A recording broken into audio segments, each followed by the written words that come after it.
Hi అండి, welcome to our channel. ఈరోజు పండుమిరపకాయ పచ్చడి ఎలా చేయాలో చూద్దామండి.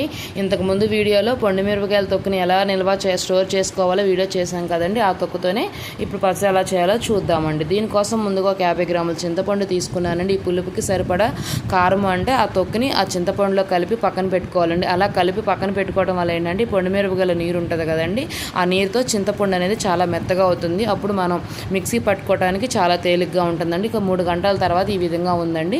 ఈ విధంగా ఉన్న మిశ్రమాన్ని ఒక మిక్సీ గిన్నెలోకి తీసుకొని నేను ఒకసారి తిప్పుకున్నానండి. ఒకసారి తిప్పుకున్న తర్వాత కొంచెం ఎల్లిపాయలు, ఒక హాఫ్ టీ స్పూన్ మెంతిపిండి వేసి మళ్ళీ తిప్పుకున్నానండి. ఇలా తిప్పుకునేటప్పుడు ఆ పండుమిరపకాయల నీరు సరిపోలేదు అనుకున్నప్పుడు మనం కాస్త నీళ్లు వేడి చేసి పోసుకుంటే సరిపోతుందండి. పచ్చడి ఆగం కాదు, సంవత్సరం పాటు నిల్వ ఉంటుంది.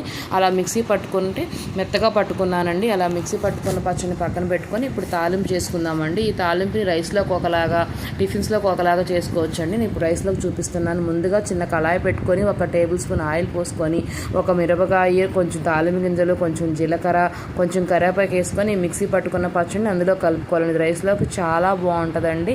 ఉత్తపప్పులు ఇంకా బాగుంటుందండి. ఒకసారి ట్రై చేయండి. Thank you for watching. Please subscribe.